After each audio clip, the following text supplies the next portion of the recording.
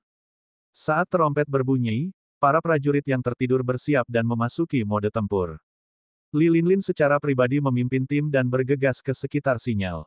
Dia sedikit terkejut. Medan di sini datar, dan semuanya bisa dilihat sekilas.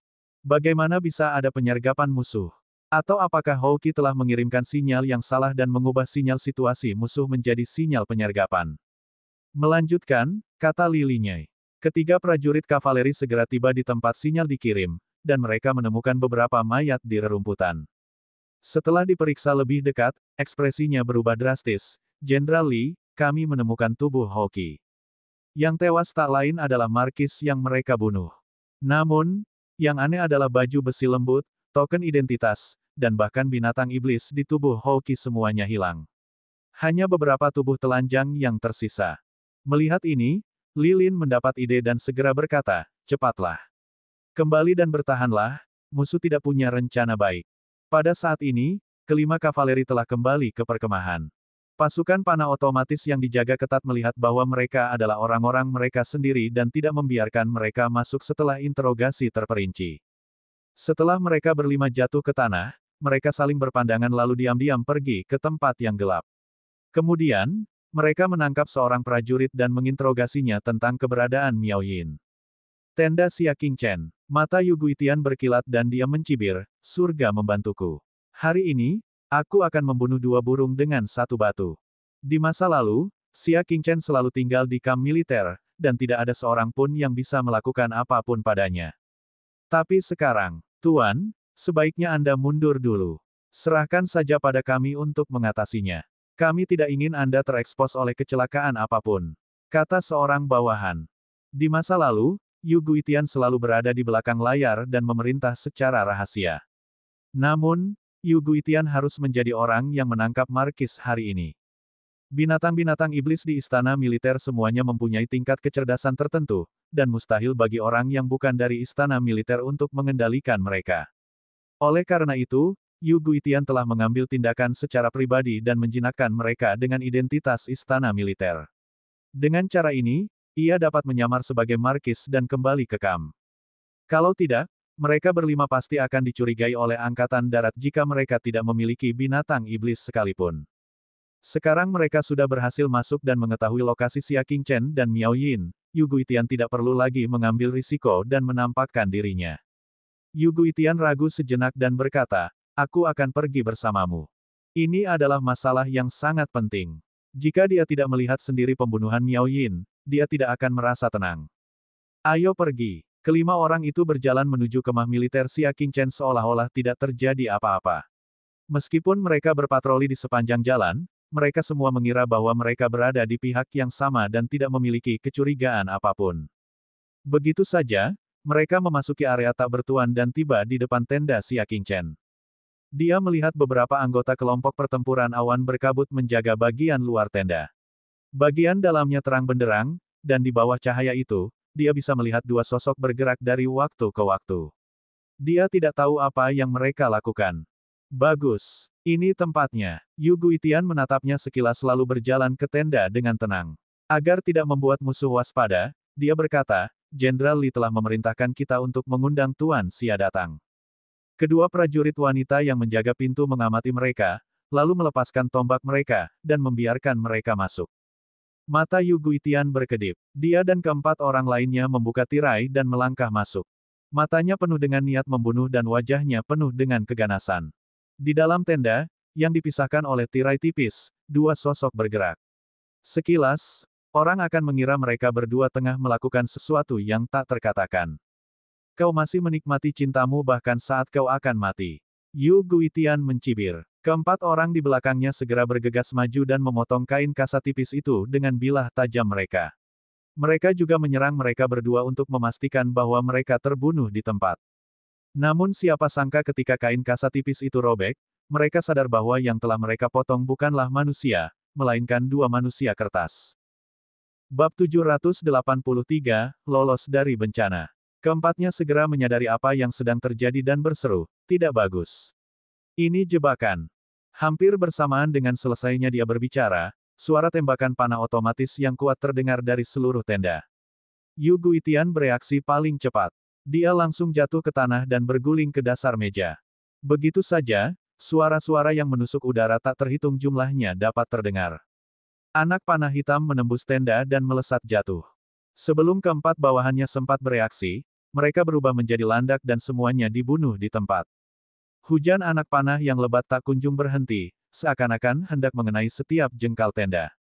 Untungnya, ia memiliki pandangan jauh ke depan untuk bersembunyi di bawah meja, sehingga anak panah itu tidak dapat melukainya. Setelah beberapa saat, anak panah itu berhenti. Tenda itu hancur berkeping-keping dan akhirnya runtuh. Di luar tenda, Fang Chuihong dan yang lainnya perlahan-lahan menurunkan busur panah mereka. Jauh sebelum mereka mendirikan kemah, mereka telah menerima perintah dari Xia Qingchen untuk menyiapkan penyergapan di sekitar kemahnya. Selama orang tak dikenal masuk, mereka akan dibunuh tanpa pertanyaan. Adapun Xia Qingchen dan Miao Yin, mereka akan tinggal sementara di tenda Fang Chuihong. Bagaimana situasinya? Di tenda sebelah, Miao Yin mendengar suara tirai runtuh dan segera bergegas mendekat. Melihat tenda yang telah runtuh menjadi reruntuhan, dia tidak bisa menahan diri untuk tidak tercengang. Apa yang terjadi? Xia Qingchen berjalan keluar dengan santai. Dia melirik tenda yang runtuh dan berkata, apakah kamu yakin mereka semua mati? Fang Chuihong melirik anak panah yang berserakan di tanah dan berkata, mereka semua seharusnya mati, kan? Dengan lambaian tangannya, beberapa prajurit wanita segera maju dan menyeret tenda yang runtuh, membersihkan tempat kejadian. Namun, saat tenda itu dibuka, terjadi perubahan mendadak. Tiba-tiba ada sosok yang melompat keluar dan menyerang. Seorang prajurit wanita di dekatnya terkejut dan terpental akibat serangan telapak tangan, menghantam ke arah kelompok Xia Qingchen. Hal ini menyebabkan Fang Chuihong dan yang lainnya yang ingin menyerang terhalang. Mereka tidak dapat menghentikan pihak lain dengan segera. Saat dia bebas, sudah terlambat. Sosok itu melesat pergi bagaikan gumpalan asap dan segera melompat ke dalam sungai, lalu segera menghilang dalam arus deras. Ia hanya muncul dari air ketika sudah jauh. Akan tetapi jaraknya terlalu jauh dan berada di luar jangkauan busur silang yang kuat. Menjijikkan. Fang Chuihong menghentakkan kakinya, penuh rasa bersalah pada dirinya sendiri. Di bawah serangan sekuat itu, ada satu orang yang selamat. Sungguh di luar dugaan. Sekarang, dia hanya bisa menyaksikan pihak lain melarikan diri. Berikan aku panah itu. Xia Qingchen berjalan mendekat dan mengulurkan tangannya. Fang Chuihong segera menyerahkan busur silang di tangannya kepada Xia Qingchen. Xia Qingchen mencabut pedang patah dan meletakkannya di busur silang. Dia lalu menarik pelatuknya, dan pedang patah itu melesat keluar bagaikan anak panah. Ketika jaraknya 10 zang dari pria berbaju hitam, pedang yang patah itu kehilangan kekuatannya dan mulai bergetar. Pria berbaju hitam menoleh ke belakang, dan jejak dingin muncul di matanya. Dia menundukkan kepalanya dan terus menyelam ke dalam air. Tetapi pada saat ini, Xia Qingchen akhirnya mengendalikan pedang yang patah itu, menyebabkannya melukai musuh. Dalam sekejap, pedang patah itu melintasi 100 kaki dan menusuk pria berbaju hitam. Pria berbaju hitam itu terkejut. Ia buru-buru berbalik dan mencoba menghindar dari pedang yang patah, tetapi ia tetap diserang oleh pedang yang patah itu. Pisau kasar itu menggores wajah lelaki itu. Angin kencang yang ditimbulkan oleh bilah pedang itu tidak saja meniup kain hitam yang menutupi wajahnya, tetapi juga meninggalkan bekas luka yang panjang di wajahnya, begitu dalam hingga tulangnya dapat terlihat. Ah! Sambil menjerit penuh derita, ia terjatuh ke dalam ombak dan hanyut. Xia Qingchen memberi isyarat dengan tangannya, dan pedang yang patah itu terbang kembali. Dia melihat darah segar di atasnya dan berkata dengan tenang, dia benar-benar beruntung. Kalau saja dia tidak bereaksi tepat waktu, pedang tadi pasti telah menusuk lehernya. Tuanku, buronan tadi terlihat sedikit seperti, alis Fang Chuihong berkerut dan dia ragu-ragu. Masalah ini menyangkut para petinggi daerah militer Barat Laut, jadi Fang Chuihong benar-benar tidak berani berbicara sembarangan. Seperti Yu Guitian, kan? Xia Qingchen bertanya. Fang Chuihong menundukkan kepalanya dan berkata dengan ragu, mereka memang terlihat sedikit mirip. Xia Qingchen memasukkan kembali pedangnya ke sarungnya dan meletakkan kedua tangannya di belakang punggungnya. Dia berkata dengan tenang, bukan karena mereka mirip, tetapi memang begitu. Dia telah menyiapkan penyergapan hari ini karena dia menduga Yu Guitian tidak akan tinggal diam dan menunggu kematiannya. Dia pasti akan mengambil tindakan. Namun, dia tidak menyangka bahwa Yu Guitian yang selalu berhati-hati, akan memilih melakukannya sendiri. Kalau begitu, tuanku, Fang Chuihong kebingungan. Status Yu Guitian tidak lebih tinggi dari Xia Qingchen, dan latar belakang keluarganya sangat kuat sehingga membuatnya sesak. Karakter seperti itu jelas bukan seseorang yang bisa ditangani dengan hukum biasa. Tentu saja aku akan mengajukan keluhan ke istana militer. Xia Qingchen berkata. Bila mana seorang jenderal istana militer melakukan kesalahan, kecuali kesalahan itu merupakan kejahatan yang sangat besar seperti pengkhianatan, maka pengawas istana militer akan menanganinya terlebih dahulu. Juga, nada bicara Xia Qingchen berubah. Tiba-tiba dia mengangkat kakinya, dan anak panah yang tertancap di tanah melesat ke arah Miao Yin. Yang terakhir terkejut dan segera menghindar karena takut. Dodge ini memaksanya melompat ke sungai. Celepuk. Seluruh tubuh Miao Yin basah kuyup, memperlihatkan bentuk tubuhnya yang ramping. Wajah cantiknya berubah dingin, dan dia hendak bertanya pada Xia Qingchen mengapa dia menjadi gila dan mengapa dia tiba-tiba menyerangnya. Namun tiba-tiba, suara Xia Qingchen terdengar di telinganya. Selain itu, Miao Yin diserang oleh Yu Guitian dan jatuh ke sungai. Tidak ada yang tahu apakah dia masih hidup atau mati. Hah! Semua orang yang hadir terkejut. Fang Chuihong dan yang lainnya menatap kosong ke arah Miao Yin yang masih berada di dalam air. Bukankah dia baik-baik saja? Di sisi lain, Miao Yin sangat cerdas dan langsung memahami maksud Xia Qingchen. Wajahnya yang dingin dan cantik dipenuhi dengan keterkejutan saat dia berkata, kau benar-benar menepati janjimu. Setelah selesai berbicara, dia terjun ke sungai dan menghilang di kegelapan malam. Fang Chuihong ingin maju dan mengejarnya, tetapi dihentikan oleh Xia Qingchen. Dia menghela nafas tak berdaya. Apakah aku harus menjelaskannya dengan jelas? Fang Chuihong dan prajurit wanita lainnya setia, tetapi mereka tidak cukup pintar. Kami tidak mengerti maksudmu yang dalam, tolong hukum kami. Fang Chuihong langsung berlutut dengan satu kaki karena takut. Dia benar-benar tidak mengerti makna mendalam dari melepaskan Miao Yin. Bukankah Yang Mulia dan Yu Guitian memiliki perseteruan berdarah? Jika dia bisa membawa Miao Yin kembali ke istana militer dan bersaksi melawan Yu Guitian, apakah Yu Guitian masih punya cara untuk hidup? Kau akan segera mengerti, kata Xia Qingchen. Tidak lama kemudian, Li Linlin kembali bersama pasukannya. Ketika dia melihat tenda Xia Qingchen sudah habis, dia tahu bahwa keadaannya tidak baik. Bagaimana dengan Miao Yin? Dia menoleh ke kiri dan kanan, tetapi tidak menemukan sosok orang itu, dan hatinya pun hancur. Fang Chuihong dan yang lainnya menjawab, Jenderal Li, Miao Yin, dia ditembak mati oleh Yu Guitian.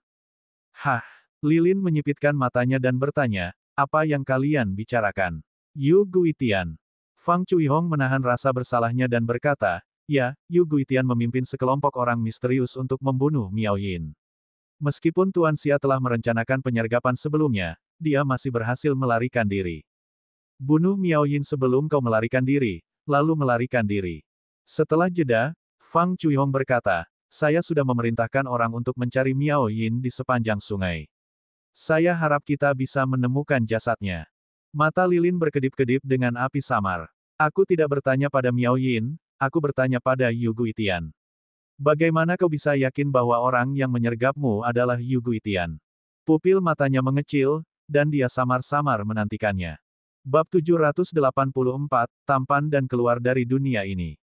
Tuan Xia, kata Fang Chuihong, Anda menggunakan pedang tajam untuk menembak kain hitam di wajahnya. Silakan membaca di Nori. Mata Lilin dipenuhi dengan kegembiraan saat dia buru-buru bertanya, berapa banyak dari kalian yang melihatnya? Semuanya. Fang Chuihong menunjuk ke arah orang-orang yang hadir. Lilin menahan kegembiraan di hatinya dan berkata, lalu, apakah ada bukti lain? Untuk menghukum seorang pejabat tinggi atas suatu kejahatan, selain saksi, mereka juga membutuhkan bukti fisik. Fang Chuihong berpikir keras sementara Lilin menatapnya. Melihatnya ragu-ragu, dia berharap bisa membuka kepalanya dan menyelidikinya sendiri. Ada, Fang Chuihong berkata dengan yakin. Ada apa? Katakan padaku, kata Lilin dengan cemas. Fang Chuihong merenung. Pedang Tuan Xia tidak hanya mengenai kain penutup wajahnya, tetapi juga meninggalkan luka di wajahnya. Apakah luka itu bisa dijadikan bukti? Bekas luka tidak bisa dijadikan bukti. Bekas luka bisa disembuhkan dalam semalam dengan obat rahasia terbaik. Li Linlin ragu-ragu. Namun, Xia Qingchen berkata, tidak semudah itu. Pedang itu menusuk kulit dan dagingnya hingga tulang-tulangnya terlihat. Hampir mustahil baginya untuk pulih dalam semalam. Satu-satunya kemungkinan adalah Xia Qingchen secara pribadi telah merawatnya. Benarkah? Tatapan mata Lilin membara. Setelah menerima penegasan dari Xia Qingchen, dia tidak dapat menahan kegembiraan di hatinya dan tertawa terbahak-bahak. Hahaha, langit bisa melakukan kejahatan, tetapi seseorang tidak bisa hidup untuk dosanya sendiri. Yu Guitian, mari kita lihat kemana kau bisa lari kali ini. Lilin tertawa terbahak-bahak. Dia khawatir bahwa kesaksian Miao Yin saja mungkin tidak cukup untuk membawa Yu Guitian ke pengadilan. Kemungkinan besar dia hanya akan diberhentikan sementara dan kembali ke istana militer setelah insiden mereda. Keluarga Yu selalu berusaha keras menyusup ke istana militer. Ada banyak kekuatan keluarga Yu di istana militer dan mereka tidak akan menyerah begitu saja pada Yu Guitian. Namun, sekarang sudah berbeda. Yu Guitian membunuh Miao Yin. Tidak hanya ada saksi mata, tetapi juga bekas luka di wajahnya. Kali ini, mari kita lihat bagaimana dia akan menyangkalnya. Semua pasukan, dengarkan perintahku. Segera berangkat ke istana militer, kata Li Linyai. Sekarang mereka tidak perlu melindungi siapapun, mereka tidak perlu khawatir lagi untuk berbaris di malam hari. Jika mereka bisa sampai di istana militer lebih awal, itu akan mengurangi kesempatan bagi Yu Guitian untuk menyembuhkan luka di wajahnya. Kalau begitu, aku akan menunggu kabar baik dari Jenderal Li dengan tenang. Ujar Xia Qingchen. Kau tidak akan kembali bersama kami? Tanya Li Linlin. Xia Qingchen menggelengkan kepalanya. Aku harus kembali ke kamp militer Barat Laut. Kita berpisah di sini saja. Kelompok pertempuran Yunlan belum dipanggil oleh istana militer, jadi mereka tidak perlu pergi ke sana. Bagus. Kita akan bertemu lagi di pesta perayaan nanti. Li Linlin tertawa. Mengingat kontribusi Xia Qingchen, komandan pasti akan memberinya hadiah besar. Pada saat itu, tidak dapat dihindari bahwa dia harus menghadiri pesta perayaan Xia Qingchen. Pasukan panah segera pergi. Kelompok pertempuran awan berkabut mendirikan kemah di tempat dan menunggu fajar sebelum mengambil tindakan. Ketika para prajurit wanita itu tenang dan kembali beristirahat, sesosok tubuh cantik dan basah merangkak keluar dari sungai dan menyelinap ke tenda Xia Qingchen. Punggung Xia Qingchen menghadap tirai, dan bola api di telapak tangannya perlahan padam. Yang ada hanyalah topeng kulit manusia yang halus dan lembut tergeletak tenang di telapak tangannya. Aku kembali, Miao Yin menepis noda air di tubuhnya dan berkata sambil terengah-engah. Garis merah pada kerah budak surga ungu di lehernya akan berputar satu putaran. Xia Qingchen tentu saja tidak mengizinkannya pergi ke tempat yang jauh. Dia melakukan ini agar orang luar melihatnya, memberitahu mereka bahwa Miao Yin telah pergi dan tidak akan kembali. Jangan khawatir, Xia Qingchen sudah membuangnya. Pakai saja. Miao Yin menangkapnya dengan kedua tangan, memegangnya di telapak tangannya, dan mengamatinya dengan saksama selama beberapa saat. Kemudian, dia dengan cekatan menutupi wajahnya dengan benda itu. Wajahnya yang memikat segera digantikan oleh wajah laki-laki yang lembut namun tampan. Mulai hari ini, aku tidak akan memiliki Miao Yin di sisiku, hanya Fan Yin. Ucap Xia Qingchen. Dengan cara ini, dia akan memenuhi janjinya untuk melindungi penggemar Yin Miao, tetapi dia tidak akan membiarkan harimau kembali ke gunung. Fan Yin Miao melambaikan tangannya ke cermin perunggu dan cemberut. Kau benar-benar membuatkanku masker kulit pria. Dia menunjuk lehernya lalu ke dadanya yang membuncit. Apa yang harus kita lakukan dengan ini? Orang lain mungkin tidak tahu, namun orang-orang dari kelompok pertempuran Yunlan tahu bahwa dia adalah Miao Yin saat mereka melihat cincin budak surga ungu. Lagi pula, sulit untuk menyembunyikan kewanitaan di dadanya. Jari Xia Qingchen mengetuk kerah budaknya, dan kekuatan bintangnya berfluktuasi dalam bentuk yang aneh. Setelah cincin budak itu memancarkan cahaya merah redup, cincin itu secara bertahap menjadi tipis dan menjadi setipis sehelai rambut. Kemudian, tanpa suara, ia mengencang dan menancap di kulitnya. Miao Yin mengerang kesakitan. Dia menyentuh lehernya dengan tidak nyaman, tetapi terkejut karena cincin budaknya telah hilang. Dia menatap dirinya di cermin. Bahkan jika dia melihat dengan saksama, dia tidak dapat melihat jejak cincin budak itu. Apakah ini salah satu fungsi lengkap dari cincin budak surga ungu? Mata Miao Yin terbuka lebar. Benda ini benar-benar tidak dapat dipercaya. Suasana hatinya langsung membaik. Yang paling dikhawatirkannya adalah keberadaan cincin budak, yang akan memengaruhi pendapat orang-orang tentangnya di wilayah Zongyun. Itu akan menjadi pukulan telak bagi persaingan untuk mendapatkan posisi berharga Raja Zongyun. Sekarang, dia akhirnya bisa melepaskan beban di hatinya. Matanya yang menawan bagaikan sutra, dan tanpa sengaja ia memperlihatkan teknik merayunya. Ia tersenyum dan berkata, kau sebenarnya punya sisi baik. Setidaknya dalam hal memenuhi janjinya, tidak ada yang perlu dipilih-pilih. Xia Qingchen mengambil bahan-bahan di atas meja dan melirik dadanya. Untuk tempat ini, kau pikirkan sendiri caranya. Miao Yin menutup mulutnya dan terkikik, mengapa kamu tidak membantuku memijat bagian kecilku? Sudut bibir Xia Qingchen berkedut. Dia hanya pernah mendengar tentang yang membesar jika dipijat. Dia tidak pernah mendengar tentang yang mengecil jika dipijat. Gosok saja sendiri, kata Xia Qingchen. Hahaha, melihat rasa malu Xia Qingchen, Miao Yin tertawa terbahak-bahak hingga tubuhnya gemetar. Ini adalah pertama kalinya dia merasa bahwa Xia Qingchen juga memiliki sisi fana. Sebelumnya, dia selalu memberinya perasaan bahwa dia tinggi dan berkuasa, di atas orang banyak. Hari berikutnya, kelompok pertempuran Yunlan berkumpul dan berangkat. Fang Chuihong dan yang lainnya terkejut ketika mendapati bahwa selangkah di belakang Xia Qingchen, ada seorang pemuda tampan berdiri di sana dengan hormat. Sosoknya ramping dan halus, bahkan lebih cantik dari wanita. Kulitnya lebih putih daripada kebanyakan wanita. Yang lebih penting, wajahnya sangat tampan. Alisnya selembut air, dan fitur wajahnya sangat tampan. Dia bersinar di bawah sinar matahari. Sekilas, dia tampak seperti makhluk abadi. Para prajurit wanita dari kelompok tempur Yunlan hanya bisa menatap. Mereka belum pernah melihat pria setampan itu sepanjang hidup mereka. Tuan Fang, aku jatuh cinta padanya, aku akan mengecewakan Tuan Xia. Meskipun Tuan Xia juga tampan, pria ini bahkan lebih tampan. Apakah ini masih pria dari dunia fana? Mendengar ini, Fang Chuihong buru-buru mengalihkan pandangannya, hatinya penuh keheranan. Ada pria setampan itu di dunia ini. Ia sudah tergerak olehnya meski usianya baru 45 atau 46 tahun, apalagi para prajurit wanita muda ini. Diam, kata Fang Chuihong. Ia berlutut dengan satu kaki dan berkata, Tuan Xia, pasukan telah direorganisasi. Apakah Anda ingin pergi?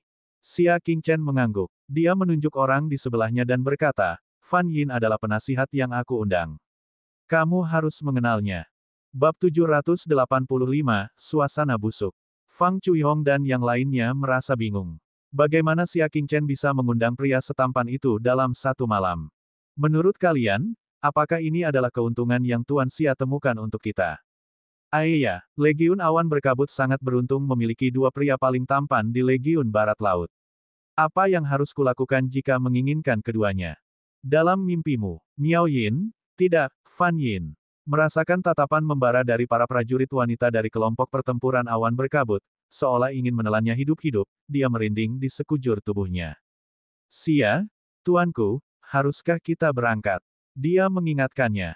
Ya, Xia Qingchen mengangguk. Ayo berangkat. Pada waktu itu, Istana Militer, Aula Inspeksi. Perwira yang berpangkat tertinggi di sini adalah satu-satunya wakil penguasa istana di Istana Militer, dan dia berada di bawah komando langsung Pangeran Liang. Tujuan keberadaannya adalah untuk mengawasi seluruh istana militer, termasuk tuannya, Jun Qiye. Hal ini dilakukan untuk mencegah keluarga Jun mempunyai pikiran yang tidak setia setelah bertahun-tahun mengepalai istana militer.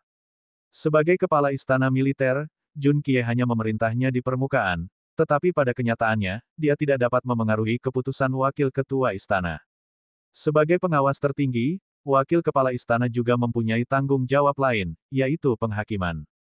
Jenderal manapun di istana militer yang melanggar aturan militer akan berada di bawah pengawasan dan yurisdiksi otoritasnya. Hanya bila atasan sudah memastikan bahwa sang jenderal memang telah melakukan kesalahan, ia dapat dihukum.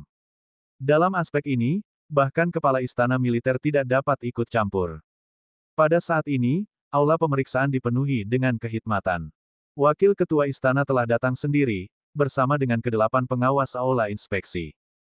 Selain itu, banyak pula orang-orang berwajah serius berdiri di kedua sisi aula. Seluruh aula pengawasan dipenuhi dengan perasaan tertekan.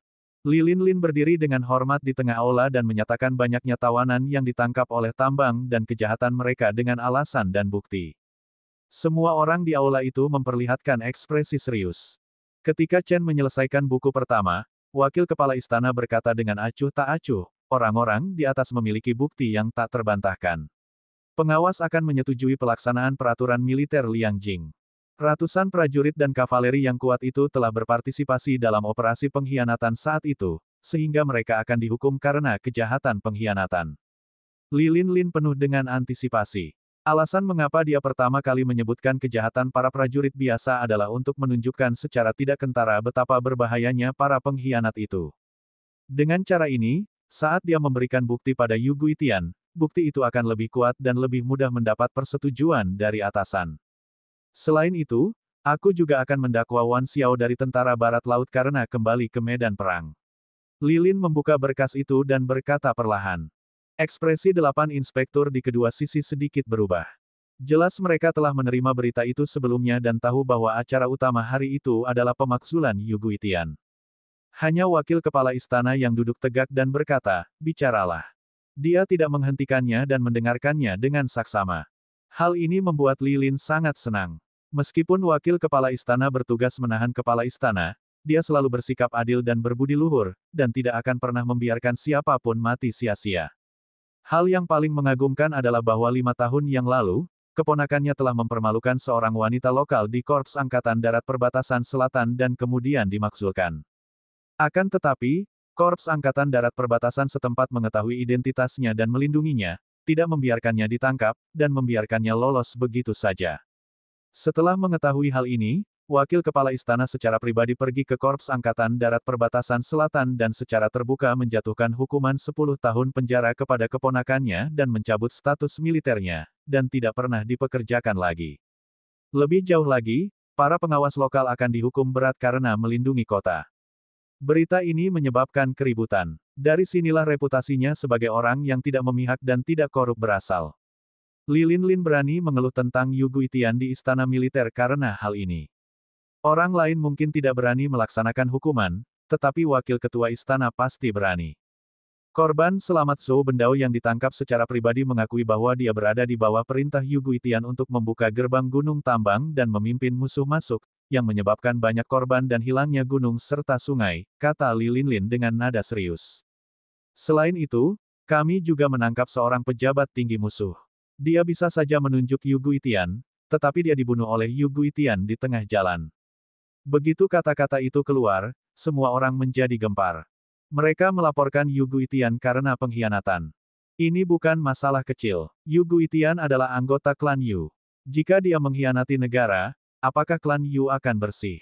Jenderal Li, apakah Anda yakin tidak ada masalah dengan pemakzulan Anda?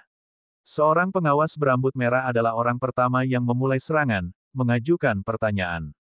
Dialah orang yang telah menghukum Xia Qingchen atas suatu kejahatan dan mengeluarkan surat perintah penangkapan terhadapnya dengan alasan Xia Qingchen telah membunuh He Yun, seorang petinggi istana militer. Untungnya, dengan bantuan tuan muda ketiga istana militer, perintah pencarian itu dicabut. Sekarang, Yu Guitian, yang tahu bahwa Li Linlin akan mengeluh, segera berdiri dan lebih aktif daripada orang lain. Lilin berkata, kami punya saksi dan bukti material. Jika perlu, kita bisa meminta mereka untuk menghadapi kita sekarang. Selama mereka saling berhadapan di pengadilan, mereka dapat memastikan apakah Yu Guitian bersalah atau tidak. Saya tidak bertanya apakah dia bersalah atau tidak, saya bertanya apa motif Anda. Tegur pengawas berambut merah itu dengan nada sombong. Li Linlin tercengang. Dia mengira keluarga Yu akan mencoba menghentikannya menuntut Yu Guitian. Metode yang mereka gunakan semuanya telah dipertimbangkan. Akan tetapi, dia tidak pernah menyangka bahwa mereka malah mempertanyakan motifnya. Lilin tertawa marah dalam hatinya dan bertanya, kalau begitu, bolehkah saya bertanya kepada Inspektur Yang Sungguo, apa motif saya? Motif apa yang mungkin dimilikinya? Motifnya adalah untuk mencari keadilan bagi jiwa-jiwa yang telah tewas di Northwest Army. Motifnya adalah untuk membersihkan istana dan membersihkan tentara darah besi. Yang Sungguo terkekeh, semua orang tahu apa motifmu. Kamu diasingkan ke tambang dan diperlakukan tidak adil, jadi kamu melampiaskan kemarahanmu pada mantan atasan Zhou Bendao, Yu Guitian, kan? Alasan ini sungguh tidak masuk akal. Bahkan seorang anak berusia 3 tahun akan merasa bahwa itu sama sekali tidak berhubungan. Dia dan Yu Guitian tidak pernah memiliki konflik langsung, mereka juga tidak pernah bertemu. Meski begitu, Yang Sungguo masih bisa menilai bahwa dia punya motif buruk. Lilin berargumen dengan masuk akal, saya tidak butuh Tuan Yang Zongguo untuk mengomentari motif saya. Yang ingin saya katakan adalah ada saksi dan bukti fisik, jadi atas dasar apa Yu Guitian harus didakwa. Yang Zongguo menatapnya dengan tidak setuju dan berkata, bukti yang diberikan oleh orang dengan motif yang tidak murni sama sekali tidak meyakinkan. Sebagian besar bukti itu palsu dan tidak dapat diterima. Lilin sangat marah dalam hatinya. Dia hanya memutarbalikkan fakta.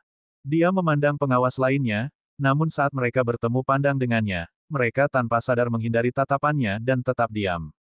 Hal ini menyebabkan hati Lilin menjadi dingin. Sebagai pengawas, tidak ada seorang pun yang berani berbicara. Dia mengalihkan pandangannya ke arah wakil ketua istana. Sebagai seorang pengawas dan teladan dalam bersikap tidak memihak dan tidak korup, hanya dia yang memiliki keberanian untuk menghukum Yu Guitian. Tuan, saya sudah mengumpulkan buktinya. Saya tinggal menunggu Anda di luar pintu, kata Lilin. Dia masih percaya pada wakil ketua istana dan percaya bahwa ada orang yang akan menegakkan keadilan. Akan tetapi, kata-kata wakil kepala istana selanjutnya betul-betul membuat hatinya merinding. Biar saya bahas masalah ini dulu. Tinggalkan saksi dulu, saya akan minta keterangan lebih lanjut. Wakil ketua istana bermaksud agar hal itu dilakukan secara tertutup dan tidak di depan umum. Kesedihan yang mendalam muncul di hati Li Linlin. Ia tiba-tiba mengerti mengapa Liu Fenglei berkata kepada Xia Qingchen di depan umum bahwa daerah dingin adalah tempat yang penuh dengan udara busuk. Sekalipun ada bukti yang cukup, istana militer masih belum dapat menghukum seseorang yang telah melakukan kejahatan keji dan menyebabkan kematian banyak prajurit dan warga sipil. Bab 786, Membalikkan hitam dan putih. Bahkan wakil ketua istana yang selama ini dikenal tidak memihak dan tidak korup, terang-terangan melindungi orang berdosa itu. Liang Jing bukan saja tempat yang busuk, tetapi juga tidak dapat disembuhkan. Li Linlin menundukkan kepalanya, seolah-olah baskom berisi air dingin telah dituangkan ke darahnya yang panas. Apa perlunya melindungi gunung dan sungai seperti itu? Dia tidak lagi melawan dan hanya berkata pelan, semua saksi ada di luar. Wakil kepala istana akan mengatur seseorang untuk mengambil alih. Saya pamit dulu. Tanpa menunggu izin dari wakil ketua istana, dia berdiri dan berjalan keluar. Tunggu sebentar, kamu bahkan belum menjelaskan masalahmu dengan jelas. Katakan padaku, mengapa kamu salah menuduh Yu Guitian? Teriak Yang Zongguo. Li Linlin tiba-tiba berbalik dan menatapnya dengan tatapan tajam. Apa? Kamu masih ingin menghukumku? Pendosa sesungguhnya dibiarkan sendiri, tetapi informan harus dituntut. Wajah Yang Zongguo tegak dan berkata, Li Linlin, tempat ini adalah aula pengawasan. Setiap jenderal yang dicurigai harus diperiksa dengan ketat. Sebagai seorang jenderal, Anda harus tahu bagaimana bekerja sama dengan kami. Hahaha, Li Linlin tertawa marah dan menunjuk dadanya. Ayo, katakan padaku, kejahatan apa yang telah kulakukan. Sepanjang hidupnya, ia tidak korup dan tidak pernah menggelapkan apapun. Ia juga mengangkat orang berdasarkan prestasi dan telah berulang kali membuat prestasi militer yang luar biasa. Ia tidak pernah didakwa melakukan kejahatan apapun. Dia ingin melihat kejahatan tidak masuk akal macam apa yang akan dituduhkan Yang Zongguo kepadanya. Li Linlin, berdasarkan sikap meremehkanmu saja, kami dapat menyimpulkan bahwa kau bersalah. Kami harus menginterogasimu dengan benar. Yang Zongguo mengerutkan kening. Prajurit, teriak Yang Zongguo, dan dua baris pengawal di luar aula segera masuk. Tangkap Li Linlin. Lilin sangat marah hingga seluruh tubuhnya gemetar. Tebakan yang bagus. Yang Zongguo, apakah menurutmu anjing-anjing keluarga Yu begitu sombong? Bukti Yu Guitian tidak terbantahkan namun balai pengawasan menutup mata terhadap hal itu. Dia tidak bersalah sepanjang hidupnya, tetapi dia dihukum karena suatu spekulasi. Apakah ada yang lebih absurd dari ini di dunia? Tak seorang pun akan percaya bahkan jika rumor itu menyebar. Kurang ajar. Yang Zongguo membanting meja dan berdiri, mengerutkan kening dengan dingin. Atasan ini jelas-jelas memisahkan kepentingan publik dan pribadi. Kamu benar-benar berani memfitnah atasan ini. Lilin benar-benar berbalik dan berkata dengan marah, fitnah. Kamu pikir kamu siapa sampai bisa difitnah oleh jenderal ini? Dia berjalan ke arah Yang Zongguo dan menunjuk dadanya, aku telah bertempur dalam lebih dari 100 pertempuran dalam hidupku. Aku telah membunuh setidaknya puluhan musuh, dan paling banyak puluhan ribu. Keluarga Li saya, hingga 3 generasi, semuanya adalah jenderal terkenal di wilayah yang sejuk. Kakek buyut Likanya, kakek Li Zhenbang, dan ayah Li Yaoguo semuanya adalah orang-orang yang setia dan jujur yang telah mengabdikan hidup mereka untuk negara. 8 saudaraku semuanya telah gugur demi negara, kecuali aku. Saya memiliki 10 putra dan 5 putra yang telah mengorbankan nyawa mereka demi negara dan gugur di medan perang. Suaranya nyaring dan jelas saat bergema di seluruh aula inspeksi yang kosong. Setiap kalimatnya tajam dan penuh dengan kesedihan yang tak terbatas. Sebagai keluarga militer, keluarga Li telah berkorban terlalu banyak dan memberi terlalu banyak. 3 generasi leluhurnya telah meninggal, saudara-saudaranya telah meninggal dunia sebelumnya, dan bahkan setengah dari putranya telah tewas di medan perang. Seluruh keluarganya setia. Namun, apa yang dia dapatkan sebagai balasannya? Dia adalah penjahat licik yang menjatuhkan hukuman padanya hanya dengan spekulasi belaka. Pengorbanan beberapa generasi rakyat demi negara, apa itu di mata mereka yang berkuasa? Aura lilin membumbung tinggi saat dia melihat sekeliling ruangan. Akhirnya, dia menatap Yang Zongguo dan berkata dengan bangga, apa kualifikasimu untuk menanyai orang tua ini? Sebagai pengawas, Yang Zongguo tidak pernah secara pribadi mengalami medan perang dalam hidupnya. Ia tidak pernah membunuh musuh, dan ia tidak pernah membiarkan keluarganya mati demi negara. Dari mana dia mendapatkan kualifikasi untuk menuduh Li Linlin dengan tuduhan palsu? Menghadapi Li Linlin yang sombong, Yang Zongguo pasti merasa bersalah. Namun, ketika dia ingat bahwa dia memiliki kekuatan besar di belakangnya, dia dengan cepat menjadi tenang. Jadi kenapa jika mereka sudah setia turun-temurun? Di depan keluarga Yu, mereka seperti debu yang bisa dihancurkan dengan jentikan jari. Li Linlin, kamu bangga dengan prestasimu dan tidak mempedulikannya. Ini dosamu. Jika kamu masih seorang prajurit, kamu harus mematuhi peraturan militer dan berlutut untuk menerima penyerahan dirimu. Tunggu penyelidikan kami, kata Yang Zongguo. Kenapa kalian masih berdiri di sana? Pergi. Yang Zongguo memerintahkan para penjaga yang bergegas masuk. Para penjaga ragu-ragu sejenak, tetapi mereka tetap memilih untuk melaksanakan perintah dan mengepung Lilin. Lilin tersenyum dingin, kamu ingin menyalahkan seseorang. Jika kamu ingin membunuhku, Li Linlin, maka itu tergantung pada apakah kamu memiliki keberanian untuk bertarung sampai mati. Dia tahu mengapa Yang Zongguo ingin menghukumnya atas kejahatan yang tidak dilakukannya. Dia adalah orang pertama yang menuntut keluarga Yu. Keluarga Yu ingin membunuh ayam itu untuk memperingatkan monyet-monyet itu. Mereka ingin memberitahu dunia bahwa siapapun yang berani menentang keluarga Yu di depan umum akan mengalami akhir yang sama. Sekalipun kamu berasal dari keluarga terkenal, sekalipun kamu punya prestasi militer yang luar biasa, menyentuh keluarga Yu adalah hal tabu dan kamu akan dihancurkan. Oleh karena itu, dia tahu bahwa begitu dia ditahan, dia pasti akan mati. Hanya kematiannya yang bisa menjadi peringatan bagi mereka yang mencoba mengguncang keluarga Yu. Jika dia memang akan mati, mengapa dia harus mati karena ketidakadilan? Kamu ingin melawan hukum. Yang Zongguo memarahinya. Lilin menghunus pedang jenderalnya dan berkata dengan tegas, jika kamu menggunakan metode meja, aku tidak perlu menghormati metode ini. Enyah. Dia mengayunkan pedangnya, dan pedang Qi melingkar menyapu ke segala arah. Perlukah ditanyakan seberapa mengerikan kekuatan elit tingkat bulan setingkat jenderal? Dalam sekejap, para pengawal yang mengelilingi mereka tersapu ke tanah. Lilin tahu batas kemampuannya dan hanya melukai mereka. Bagaimanapun, para prajurit ini hanya mengikuti perintah. Pelaku utamanya adalah Yang Zongguo. Dasar licik dan keji. Setiap hari kau tinggal di rumah inspeksi, kau membawa bencana ke seluruh dunia. Bahkan jika aku mati hari ini, aku akan menyeretmu bersamaku. Lilin melompat dan berubah menjadi aliran cahaya yang langsung menuju Yang Zongguo. Yang terakhir membanting meja dan melompat sambil berkata dengan marah, tidak ada hukum sama sekali. Meskipun begitu, dia diam-diam senang. Dia khawatir tidak dapat menghukum Li Linlin atas kejahatannya, tetapi sekarang terjadi pemberontakan. Dia sama sekali tidak takut. Dia mengeluarkan rantai hitam berduri dan berteriak dingin, tepat pada waktunya, biarkan pengawas ini mencicipimu. Sebagai seorang jenderal, kekuatannya tentu tidak lemah. Dentang, bayangan pedang dan rantai saling bertautan, menimbulkan suara gesekan yang memekakkan telinga di aula pengawasan yang luas dan kosong. Yang Zongguo melilitkan rantai di sekitar pedang Jenderal Li Linlin dan tertawa, itu tidak seberapa. Semua pencapaianmu palsu, kan? Petik 2. Jangan bandingkan aku denganmu, kata Li Lin dengan tatapan dingin. Seni penghancur baju besi. Mata Lilin tiba-tiba menyipit. Dia tiba-tiba memegang pedang dengan kedua tangan dan mengerahkan kekuatan. Pedang sang jenderal telah terbelah menjadi 20 bagian. Tidak, itu 20 pedang kecil. Ini adalah teknik pedang yang diwariskan dari generasi ke generasi dalam keluarga Li.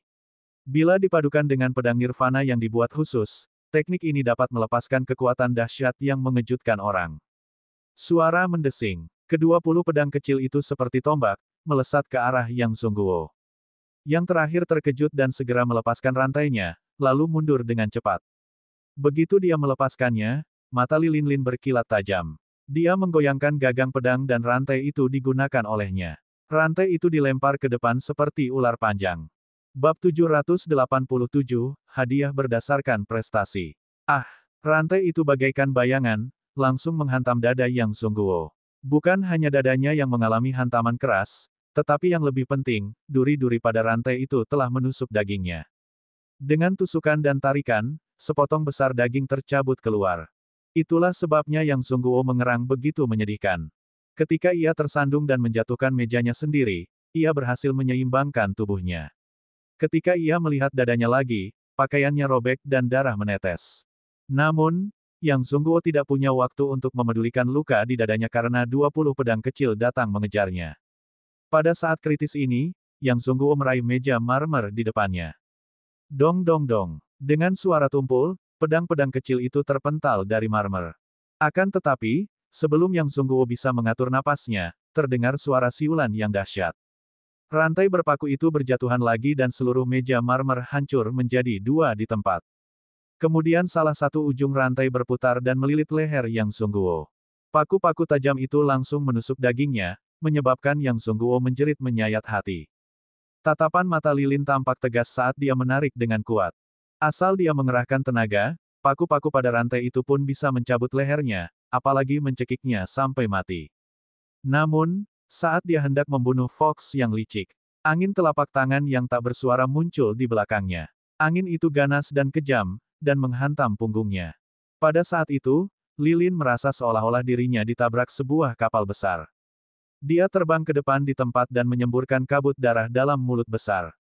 Dentang. Dia menabrak dinding batu aula dengan keras, menyebabkan sejumlah besar retakan seperti jaring laba-laba muncul di dinding keras yang terbuat dari bahan khusus. Saat meluncur menuruni tembok, ia meninggalkan jejak darah yang panjang. Lilin batuk beberapa kali, dan darah yang belum keluar dari tenggorokannya muncrat keluar. Dia menyeka mulutnya dan menertawakan dirinya sendiri. Pada akhirnya, kitalah yang cukup bodoh untuk memimpin pasukan berperang.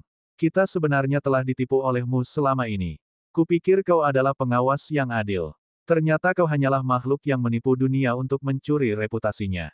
Dia mengangkat kepalanya, dan orang yang muncul di matanya tidak lain adalah wakil ketua istana yang tidak memihak. Lilin Lin tidak terkejut dengan tindakannya. Mengapa Yang Sungguo mampu menuduhnya melakukan sesuatu yang tidak dilakukannya dan pengawas lainnya tidak berani mengatakan apapun? Mengapa wakil ketua istana tidak mengatakan sepatah kata pun saat Yang Sungguo melakukan hal ini? Alasannya sederhana, wakil kepala istana juga berada di pihak keluarga Yu. Kala itu, apa yang disebut dengan penolakan terhadap semua sanak saudara dan hukuman terhadap keponakannya sebenarnya merupakan tontonan yang menarik untuk disaksikan oleh dunia. Saat itu, dia baru saja menjadi wakil kepala istana dan kurang populer sehingga dia harus mengadakan pertunjukan. Sungguh menggelikan bahwa dia benar-benar mempercayainya. Wajah wakil kepala istana masih serius dan serius. Lilin Lin, kau telah mencoba membunuh seorang pengawas di depan umum. Ini adalah kejahatan serius. Aku tidak bisa hanya berdiri dan menonton. Dia melambaikan tangannya, dan dua baris penjaga segera maju dan menangkap Lilin Lin yang terluka parah. Baru pada saat itulah Yang Sungguo akhirnya dapat bernapas. Dia menunduk melihat dadanya dan dipenuhi amarah. Dia maju dan meninju kepala Lilin. Tubuhnya hancur parah dan lututnya langsung menghantam ubin keras di tanah, tenggelam sedalam 1 inci. Namun, Lilin bahkan tidak mengerutkan kening. Dia hanya memiliki ekspresi menyesal di wajahnya. Aku, Lilin Lin, telah mengecewakan leluhurku. Bahkan di ranjang kematianku, aku tidak melenyapkan pejabat pengkhianat dari wilayah Liang. Dia memikirkan para prajurit dan warga sipil yang tewas ditambang, dan dia juga memikirkan Xia Qingchen. Dia seharusnya setuju, kata Lilin dengan menyesal. Mutiara seperti itu tidak seharusnya ditutupi debu di alam yang dingin. Bawa dia pergi. Yang Zongguo melambaikan tangannya, masih marah. Tunggu, pengawas ini menginterogasinya dengan benar. Ketika Lilin Lin dibawa pergi, wakil ketua istana juga membubarkan 7 pengawas lainnya. Melihat ini, Yang Zongguo menangkupkan tinjunya dan tersenyum. Terima kasih atas bantuanmu, wakil ketua istana. Tanpa ada seorang pun di sekitarnya, kepala istana wakil akhirnya menunjukkan wajah aslinya dan tersenyum. Kita semua satu keluarga, apa yang perlu dibicarakan? Ternyata dia bukan hanya ada di pihak keluarga Yu. Dia adalah anggota keluarga Yu sepenuhnya. Hanya saja dia biasanya menyembunyikannya sangat dalam dan jarang mengungkapkannya. Sekarang garis langsung keluarga Yu dalam bahaya, dia tidak punya pilihan selain muncul. Hehe, aku akan mengingat kebaikanmu. Aku akan memberimu kesempatan untuk bertanya kepada Dao dalam 2 bulan. Kata Yang Zongguo. Yang disebut Xuanji Dao yang dikejar adalah suatu tempat misterius di dekat kota Liangsu. Tempat ini dipenuhi dengan energi spiritual sepanjang tahun. Alasannya adalah karena terdapat gua bawah tanah alami yang berisi banyak benda spiritual yang sulit ditemukan di dunia luar. Yang paling terkenal adalah Mutiara Dewa Luo. Mutiara Dewa Luo yang hilang adalah kristal yang terbentuk secara alami. Kristal itu mengandung energi spiritual yang sangat terkonsentrasi. Yang seukuran kepalan tangan itu lebih dari 10 kali lipat ki spiritual di menara bela diri Legiun Barat Laut. Penggunaan terbaik item ini adalah untuk memberikan kesempatan kepada elit transformasi bintang sedang 9 untuk menerobos ke tingkat bintang utama. Kebetulan saja putri wakil ketua istana, Cheng Yiyi, hendak menerobos ke posisi bintang utama dan membutuhkan barang ini. Putra Yang Zongguo masih jauh dari posisi bintang utama, jadi tidak ada gunanya menyimpan kesempatan di tangannya. Lebih baik memberikannya kepada wakil kepala istana sebagai cara untuk membalas budi. Seorang pria sejati tidak akan mengambil apa yang dicintai orang lain. Bagaimana mungkin aku bisa? Senyuman wakil kepala istana semakin ramah. Setiap tahun, Pangeran Liang akan memberikan 100 penempatan kepada Dao rahasia yang mendalam. Dia telah menggunakan kuotanya 3 tahun lalu, jadi dia tidak memenuhi syarat kali ini. Dan Yang Zongguo cukup beruntung mendapatkannya kali ini. Seperti yang dikatakan wakil kepala istana, kita semua adalah keluarga. Mengapa kita harus memperlakukan satu sama lain sebagai orang luar? Dia meletakkan mutiara Dewa Luo di tangannya dan berkata sambil tersenyum tipis. Keduanya saling berpandangan dan tersenyum pada saat yang sama. Pada waktu itu, Xia Qingchen kembali ke kamp militer. Dia baru saja kembali ketika menerima perintah dari komandan. Xia Qingchen tahu bahwa itu adalah hadiah berdasarkan prestasi. Banyak hal tentang ranjau itu telah dikirim kepada komandan melalui jalur khusus, dan dia yakin bahwa komandan telah membuat pengaturan untuk hadiahnya. Ketika dia tiba di tenda emas Panglima tertinggi, sudah ada 7 orang yang duduk di dalam tenda. Mereka adalah jenderal dari daerah militer lainnya. Panglima tertinggi belum datang, dan ketujuh jenderal sedang berbicara satu sama lain di dalam. Mengapa komandan tiba-tiba memanggil kita dengan sangat mendesak? Jenderal tentara Nanzeng berkata sambil mengalihkan pandangannya. Dalam keadaan normal, dia seharusnya dipanggil 7 hari sekali. Kecuali ada pengumuman penting yang harus disampaikan. Menurutku, itu pasti ada hubungannya dengan teori Dao yang mendalam. Jenderal dari tentara Zeng Utara berkata dengan yakin. Jenderal-jenderal lainnya pun menyadari sesuatu. Dia hampir lupa bahwa kompetisi Xuanji Dao, yang diadakan setiap 3 tahun sekali, akan segera dimulai lagi. Masing-masing 10 istana di alam dingin bisa mendapat 10 tempat. Istana militer tidak terkecuali, dan mereka membagikan 10 slot kepada 10 legiun. Legiun perlindungan kota punya 1 tempat. Dengan adanya titik seperti itu, berarti seorang ahli dari posisi bintang utama akan lahir, dan ahli baru itu kemungkinan besar adalah Wan Xiaoqi berdasarkan kultivasinya. Yang paling punya harapan adalah tentara Bei Zhengmu, kan? Jenderal tentara Nanzeng berkata dengan cemburu. Tentara Bei Zheng adalah yang terkuat dari 8 wilayah militer Legiun Perlindungan Kota.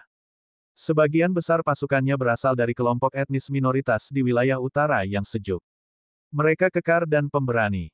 Bab 788, bukan urusanmu. Di antara mereka terdapat 1000 kavaleri jangkrik, yang dikenal sebagai kelompok pertempuran pertama dari tentara penjaga kota, yang disebut kelompok pertempuran jiwa serigala. Kelompok tempur ini telah membuat prestasi luar biasa. Sejak 2 tahun lalu, dia secara pribadi pergi ke medan perang dan berpartisipasi dalam perang dengan Nanman. Ia memenangkan pertempuran itu, memenggal lebih dari 300 musuh dan melukai kurang dari 10 orang rekannya. Mampu menciptakan rekor pertempuran seperti itu untuk pasukan kavaleri berkekuatan 1000 orang, orang bisa melihat betapa beraninya mereka. Dan pemimpin Legiun Jiwa Serigala, Lang Yufei, merupakan ahli tahap puncak transformasi ke-9 bintang tengah. 3 tahun lalu, dalam kompetisi kriket 1000, Lang Yufei telah merebut mahkota juara pertama. Dapat dikatakan bahwa dia adalah orang nomor 1 yang ditunggangi Wan Xiao di Legiun Perlindungan Kota. Di 7 wilayah militer lainnya, tidak peduli seberapa kuat pasukan kavaleri 1000 kriket, mereka bukanlah tandingan Lang Yufei. Kesempatan untuk memasuki Dao Rahasia Mendalam niscaya akan diberikan kepada Lang Yufei untuk membantunya menerobos ke posisi bintang utama. Bagaimana kau bisa begitu yakin tentang ini? Kata jenderal dari tentara Zheng Utara dengan nada sarkastis. Mungkin akan jatuh ke tangan Legiun Barat Laut. Para jenderal di 6 wilayah militer lainnya tutup mulut dan tidak menanggapi. Ketika Zhao Fei diberi kesempatan menjadi calon komandan oleh Panglima tertinggi, hal itu menimbulkan keributan. Orang harus tahu bahwa tentara Beizeng adalah daerah militer yang terkuat, dan harus diambil alih oleh jenderal tentara Beizeng. Menyerahkannya kepada Zhao Fei telah melampaui harapan semua orang, dan itu menyebabkan ketidakpuasan. Orang yang paling tidak puas adalah jenderal tentara Beizeng, itulah sebabnya dia mengucapkan kata-kata yang mengejek seperti itu. Murong Luan, Zhao Fei berkata dengan marah, aku tahu bahwa tentara Beizeng mau bertekad untuk memenangkan forum Xuanji, tetapi apakah ada gunanya menghinaku seperti ini? Dia ingin kesempatan untuk mengajukan pertanyaan-pertanyaan misterius itu jatuh ke tangannya, tetapi mungkinkah itu? Kavaleri kriket 1000 terkuat di Northwest Legion adalah Greedy Wolf Legion yang dipimpin oleh Lin Haonan. Namun, resimen Serigala Rakus hanya dapat dianggap sebagai resimen nomor 1 di wilayah militer Barat Laut. Di seluruh 8 wilayah militer, mereka bahkan tidak dapat menduduki peringkat 5 teratas. Bagaimana dia bisa memenuhi syarat untuk memperoleh Dao Rahasia yang mendalam? Murong Luan memasang senyum palsu, bagaimana mungkin aku menghina orang? Aku memuji metode brilian Jenderal Zhao. Mendengar ini, ke-6 jenderal lainnya semuanya mengungkapkan ekspresi mengejek. Seluruh pasukan penjaga kota mengatakan bahwa Zhao Fei telah mengorbankan penampilannya agar dapat dipilih sebagai kandidat oleh Panglima tertinggi. Kalau tidak, dia memiliki pengalaman paling sedikit, dan Northwest Legion yang dipimpinnya memiliki kinerja yang paling biasa. Bagaimana dia bisa memenuhi syarat untuk menjadi kandidat? Zhao Fei menggigit bibir merahnya dan berteriak, apa maksudmu dengan itu? Kau sangat mengetahuinya, Murong Luan terkekeh. Zhao Fei menggertakkan giginya dan menatapnya, tetapi dia tidak membantah. Semakin banyak hal yang dijelaskan, semakin mencurigakan jadinya. Pada saat ini, tirai tiba-tiba terangkat. Ketujuh orang itu menjadi tegang dan berdiri satu demi satu, mengira bahwa sang komandan telah tiba. Pada akhirnya, orang yang masuk sebenarnya adalah Xia Qingchen. Apa yang kau lakukan di sini? Zhao Fei bertanya dengan heran. Ketika para jenderal lainnya melihat bahwa itu adalah Xia Qingchen, mereka semua memiliki ekspresi terkejut di wajah mereka setelah mereka duduk. Ini adalah pertemuan tingkat umum, dan bahkan Wan Xiaoqi tidak memenuhi syarat untuk berpartisipasi. Bagaimana Xia Qingchen bisa muncul di sini? Komandan memanggilku. Xia Qingchen juga sedikit terkejut. Mengapa 7 jenderal hadir? Komandan memanggilmu. Zhao Fei bertanya dengan heran. Sekarang dan di sini. Xia Qingchen mengangguk. Benar sekali. Di sinilah tempatnya. 7 jenderal itu kebingungan. Komandan sebenarnya telah memanggil 1000 orang kavaleri untuk menghadiri pertemuan tingkat jenderal. Kalau begitu kamu bisa mencari tempat untuk duduk. Zhao Fei merasa aneh dan memerintah dengan santai. Xia Qingchen melirik ke sekelilingnya dan menemukan bahwa ada kursi kosong di sebelah Zhao Fei. Dia lalu duduk. Tunggu sebentar. Zhao Fei segera menghentikannya. Dia melotot ke arahnya dan berkata, ini adalah posisi jenderal di Angkatan Darat Dongzheng. Apakah ini sesuatu yang bisa kamu duduki? Meski posisi jenderal Angkatan Darat Dongzheng masih kosong, itu bukanlah posisi yang bisa diduduki begitu saja oleh Xia Qingchen yang hanya merupakan pasukan kavaleri bersayap 1000. Xia Qingchen tidak mempermasalahkannya, dia mundur ke sudut dan duduk. Diamlah. Jangan menyela pembicaraan para jenderal. Zhao Fei memperingatkan, lalu kembali ke pembicaraan sang jenderal. Tidak lama setelah itu, Komandan telah tiba. Sebuah suara keras dan jelas terdengar dari luar tenda. 7 jenderal itu buru-buru berdiri. Xia Qingchen juga berdiri dari sudut. Tenda dibuka dan sang komandan masuk dengan kedua tangan di belakang punggungnya. Ia duduk di singgasana komandan tanpa menoleh ke samping. Kenapa? Xia Qingchen belum datang. Panglima tertinggi melirik ke sekeliling dan hanya melihat 7 jenderal di garis depan. Aku di sini. Xia Qingchen hanya bisa berkata. Komandan itu melihat ke arah suara itu dan terkejut. Mengapa kamu duduk di sana? Bukankah ada posisi di samping Jenderal Zhao? Begitu dia mengatakan itu, ekspresi ketujuh jenderal itu berubah. Apakah kamu bercanda, membiarkan Qian Ren mengambil alih posisi Jenderal Angkatan Darat Dongzheng? Apa makna mendalam dari tindakan komandan tersebut? Ketika seorang komandan melakukan sesuatu, setiap kata dan tindakan memiliki makna yang dalam. Kelihatannya hanya sebuah kursi, tetapi pesona yang terkandung di dalamnya terlalu dalam. Xia Qingchen mengangguk dan duduk di kursi jenderal. Sementara semua orang masih dalam keadaan terkejut, komandan berkata, saya punya 2 hal untuk diumumkan hari ini. Ketujuh jenderal itu segera menahan napas dan mendengarkan dengan saksama. Hal pertama adalah tentang dao teori yang mendalam. Kuota untuk istana militer telah dikeluarkan, kata komandan. Legiun pelindung kota saya telah diberi hak untuk masuk. Ketujuh jenderal itu berpikir dalam hati bahwa memang seperti yang diharapkan. Hari ini, saya tiba-tiba mengumpulkan kalian semua di sini untuk bertanya tentang Xuanji. Saya akan memberikan kesempatan kepada 1000 pasukan kriket yang telah memberikan kontribusi terbesar dalam pasukan pelindung kota, kata komandan itu. Zhao Fei menghela napas dalam-dalam. Harapan terakhir di hatinya telah hancur. Tidak peduli seberapa optimisnya komandan terhadap Legiun Barat Laut, kompetisi Xuanji Dao adalah kesempatan sekali dalam 1000 tahun. Mereka masih harus melihat hasilnya. Prestasi Lin Haonan tidak dapat dibandingkan dengan Lang Yufei. Para jenderal lainnya juga memberikan pandangan memberi ucapan selamat kepada Murong Luan.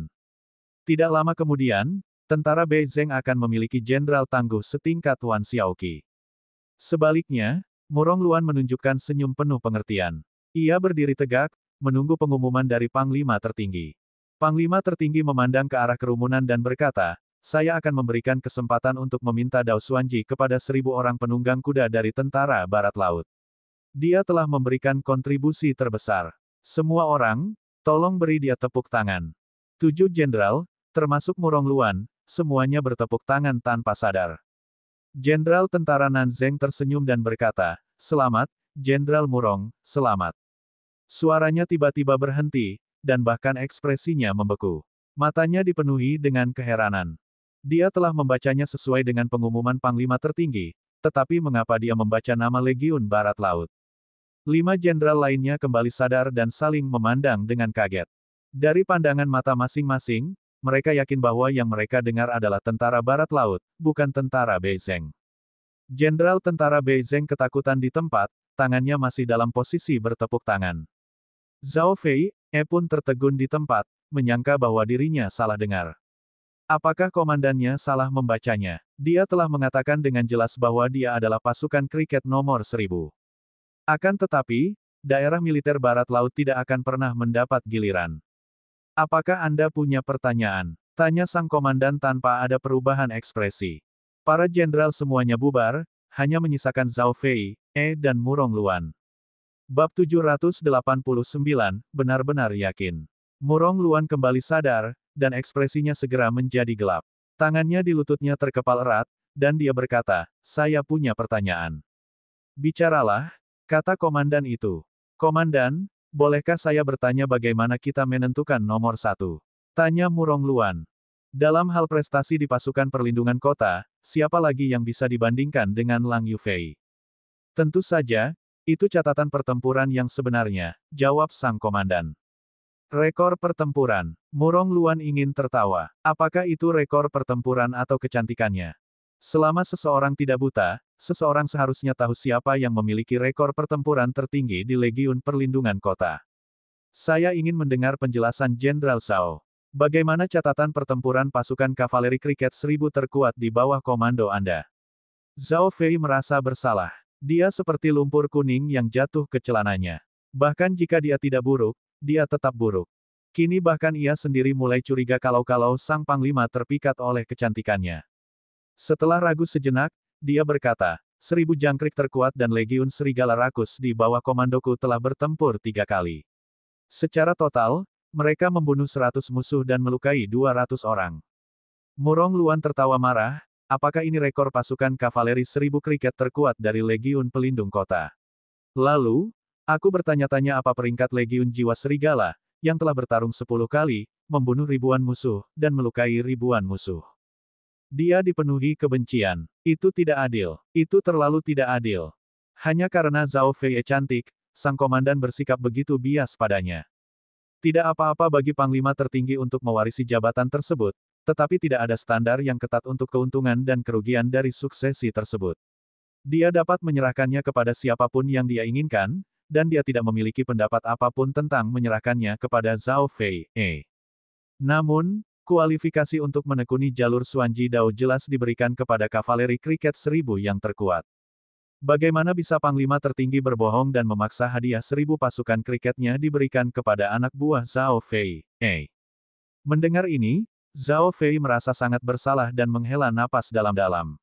Pengaturan komandan kali ini benar-benar kurang pertimbangan. Seperti kata pepatah, jika kebajikan seseorang tidak sepadan, maka ia akan menderita. Lin Haonan sama sekali tidak memiliki kualifikasi untuk menerima jalur Dao Xuanji. Jika dia memaksakannya, itu hanya akan menghasilkan efek sebaliknya. Siapa yang bilang korps terkuat di kota yang menjaga angkatan darat adalah serigala yang rakus? Panglima tertinggi bertanya tanpa ekspresi. Hah? Zhao Fei terkejut. Komandan mengatakan bahwa kavaleri 1000 kriket terkuat ada di daerah militer barat laut, dan kavaleri 1000 kriket terkuat di Korps Angkatan Darat Barat Laut tidak diragukan lagi adalah Tan Lang. Alis tua Murong Luan berkerut saat dia berkata, jenderal ini lamban dan tidak mengerti maksud komandan. Para jenderal lainnya juga terkejut. Apa yang sedang terjadi? Pasukan kavaleri kriket 1000 terkuat berasal dari militer Barat Laut, tetapi bukan dari resimen serigala yang rakus, kata komandan itu perlahan. Siapa dia? Murong Luan masih tidak dapat mengingat apakah ada resimen pertempuran 1000 jangkrik yang layak di Angkatan Darat Barat Laut. Tatapan komandan beralih ke Xia Qingchen, yang berada di belakang. Senyum akhirnya muncul di wajahnya yang kuno. Jauh di cakrawala, tetapi tepat di depan matamu. Semua orang mengikuti pandangannya dan memandang, dan jantung mereka tak dapat menahan diri untuk tidak berdebar. Xia Qingchen, mungkinkah ini alasan mengapa komandan memanggil Xia Qingchen? Akan tetapi, yang terjadi selanjutnya adalah kebingungan mendalam.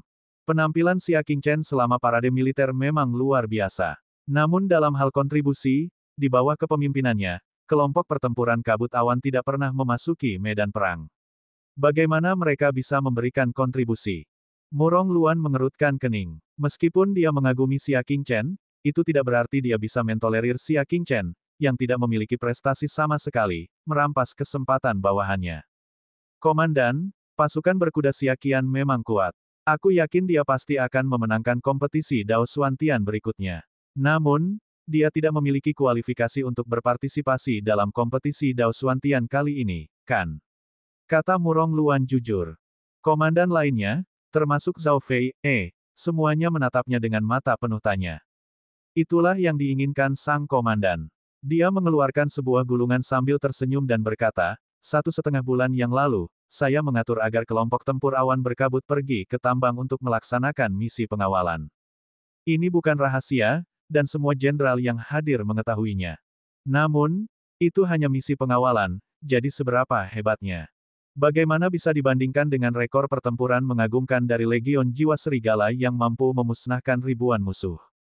Komandannya masih bias. Mereka tidak hanya berhasil menyelesaikan misi pengawalan, tetapi mereka juga terlibat dalam perang yang tiba-tiba, lanjut Panglima tertinggi. Mendengar ini, ketujuh jenderal itu mengangkat alis mereka. Dan perang, seharusnya itu adalah tentara di wilayah awan tengah di tambang. Namun, perang mendadak semacam ini sering kali datang dan pergi dengan cepat. Seberapa besar penghargaan yang dapat diberikan oleh kelompok pertempuran Klutmis? Perkataan komandan itu jelas dan kuat. Selama perang, kelompok pertempuran Yunlan membunuh 50.000 musuh dan melukai 100.000 orang.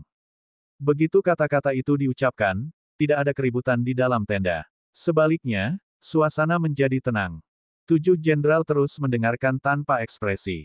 Maksud komandan adalah Legiun Yunlan harus membantu Legiun Perbatasan untuk menghancurkan 50.000 musuh dan melukai 100.000 musuh.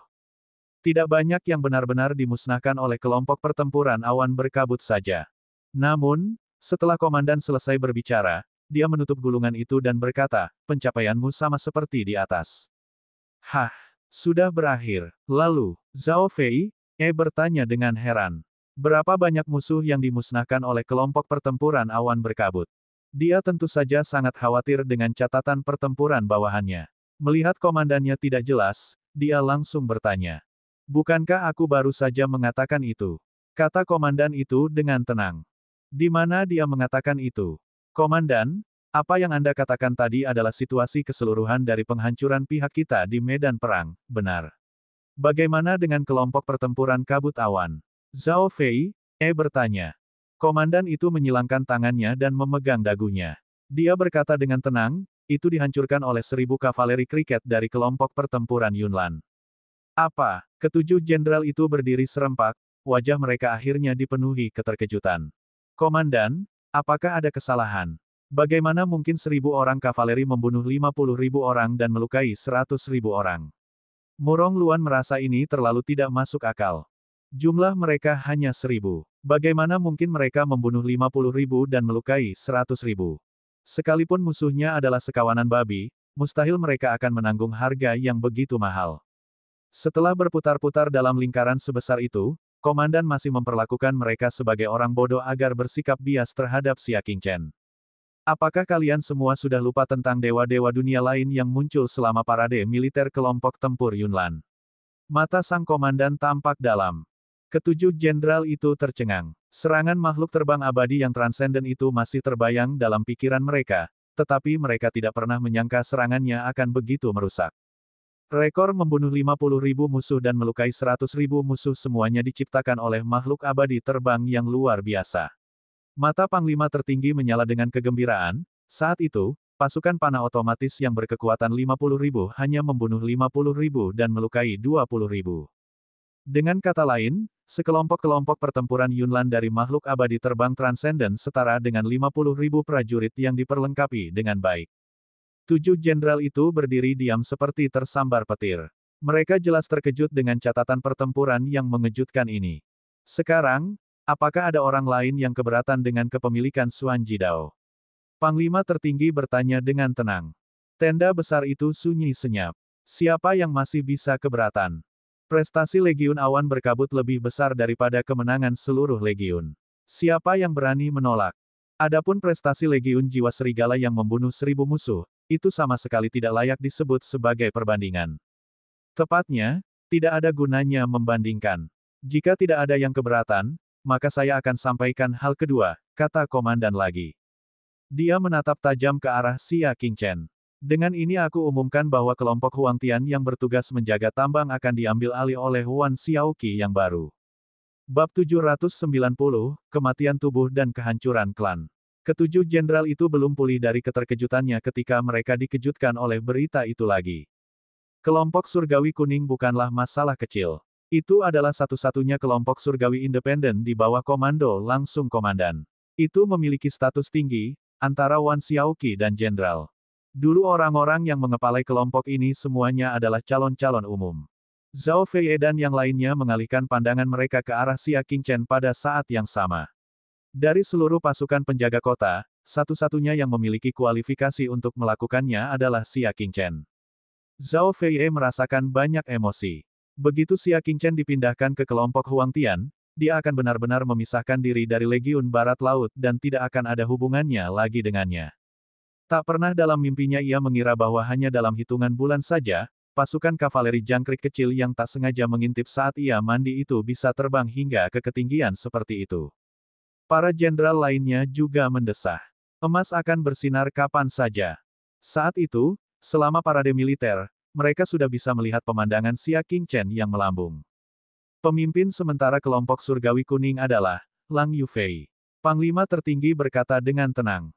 Apa? Tujuh jenderal itu kembali terkejut. Pengumuman sang komandan sungguh di luar dugaan. Mengapa Lang Yufei dan bukan Xia Qingchen? Namun, mereka segera memiliki selera yang berbeda. Lang Yufei hanya pengganti sementara. Pengganti sementara berarti ia dapat digantikan kapan saja. Mata Zhao Fei berkedip, samar-samar merasakan niat komandan. Dia mungkin memberitahu Xia Qingchen bahwa jika Xia Qingchen memenuhi harapannya, dia akan bertanggung jawab atas kelompok surgawi kuning. Jika tidak, itu akan dikendalikan oleh Lang Yufei. Di antara kerumunan, hanya Xia Qingchen yang paling tenang. Dia sudah menduga hasil pembagian hadiah saat mereka berada di tambang. Kelompok Huang Tian pasti tidak akan diserahkan kepadanya untuk dikelola. Yang sedikit mengejutkannya, sang komandan masih menyimpannya untuknya. Selama dia bisa membantunya menyingkirkan Yu Guitian, dia akan mampu mengambil alih kelompok Huang Surgawi. Selain itu, dia juga menerima pahala lainnya, yaitu teori Dao yang mendalam. Saat pertama kali datang ke kamp militer, ia telah mempelajari berbagai aturan istana militer. Salah satu dari mereka memperkenalkan rahasia yang mendalam. Gagasan umumnya adalah bahwa tempat ini adalah surga surgawi tertentu, dan menghasilkan semacam kristal yang dapat menembus posisi bintang utama.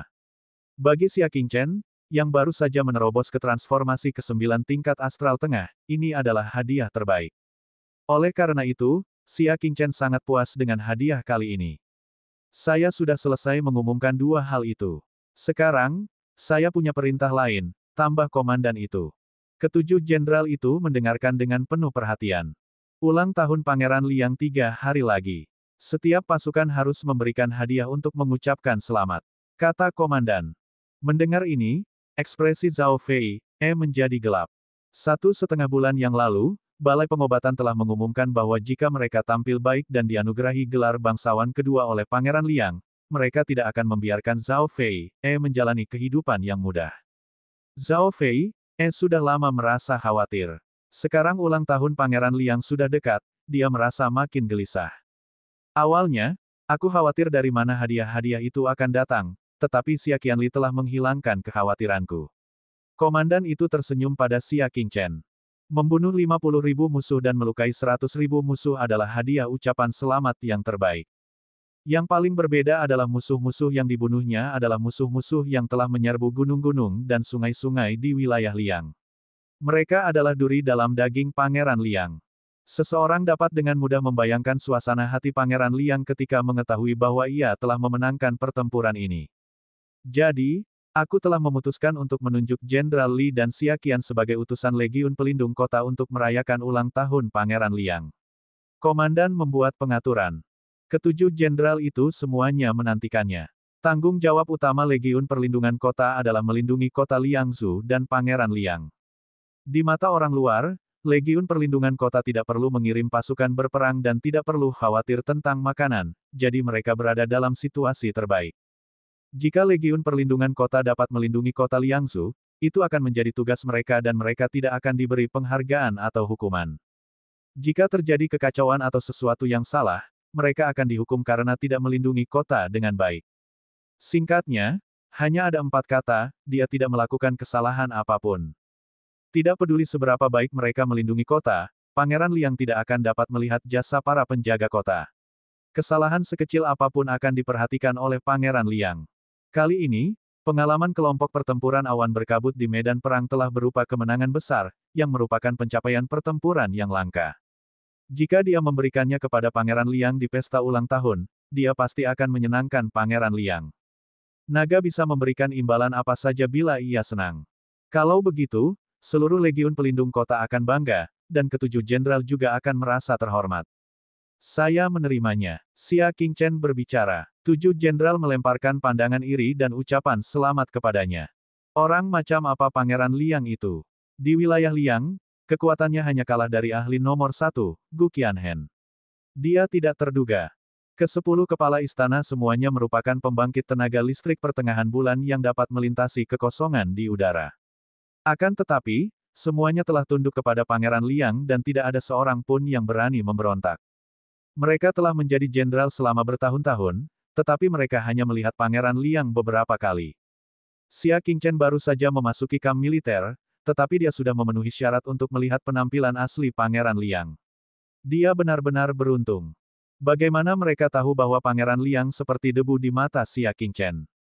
Bagus sekali. Saat Li Linlin kembali, kamu bisa bertanya kepadanya tentang peraturan kediaman Liang Wang. kata komandan itu.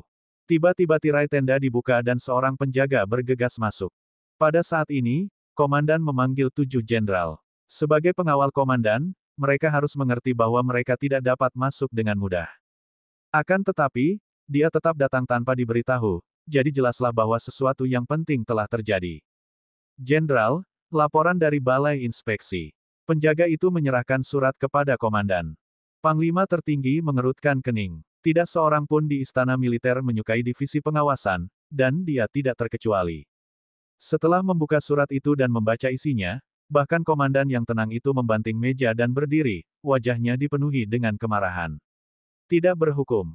Surat itu menyatakan bahwa Li Linlin telah memberontak dan membunuh salah satu dari 8 pengawas, Yang Zhongguo. Dia telah ditangkap dan sedang menunggu untuk dieksekusi. Meskipun surat itu mengatakan demikian, bagaimana mungkin komandan tidak mengerti apa yang telah terjadi? Lilin diperintahkan olehnya untuk pergi ke istana militer untuk mengungkap Yu Guitian. Mengapa Li Linlin memberontak tanpa alasan?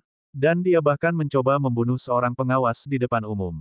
Hanya ada satu penjelasan, Balai Inspeksi memaksa Lilin ke sudut dan dia ingin membunuh Yang Zhongguo sebelum dia meninggal. Orang-orang di aula inspeksi semakin lama semakin keterlaluan. 7 jenderal itu menggigil. Sudah berapa tahun mereka tidak melihat komandan mereka begitu marah. Selama parade militer, Panglima tertinggi hanya sedikit marah. Namun sekarang, dia sangat marah. Kami bersedia menanggung beban komandan. Murong Luan dan yang lainnya berdiri dan berkata. Panglima tertinggi memegang erat surat itu dan baru tenang setelah beberapa lama. Ada beberapa hal yang harus kukatakan padamu. Dia menggambarkan bencana buatan manusia yang terjadi di tambang tahun itu, dan kemudian menceritakan alasan sebenarnya mengapa Li Linlin tiba-tiba diturunkan jabatannya. Dia menerangkan semuanya dengan gamblang dan menegaskan pendiriannya, yaitu menyingkirkan pengaruh keluarga Yu di Legiun Pelindung Kota. 7 jenderal itu tiba-tiba mengerti. Tidak heran Li Linlin akan dihukum seberat itu karena kesalahan kecil. Ternyata strategi komandan itu memiliki makna yang lebih dalam. Sekarang, apakah kamu masih bersedia berbagi kekhawatiranku? Panglima tertinggi bertanya dengan tatapan mengancam. Apa yang ingin dia hadapi adalah kekuatan terbesar di wilayah dingin, klan Yu. Untuk menjadi musuh dengan kekuatan seperti itu, seseorang harus siap mati dan klannya dimusnahkan. Bab 791, Membangun Kereta di Balik Pintu Tertutup. Dari ketujuh jenderal, Zhao Fei adalah yang pertama berdiri. Dia berkata tanpa ragu, jenderal ini tidak akan ragu untuk melewati air dan menginjak api. Permusuhan antara keluarga Zhao dan keluarga Yu sudah dalam. Dia hanya merasa bersyukur ketika komandan memutuskan untuk memulai perang dengan keluarga Yu. Di sisi lain, 6 jenderal lainnya ragu-ragu. Mereka sebenarnya tidak ingin bermusuhan dengan keluarga Yu, yang merupakan hal tabu.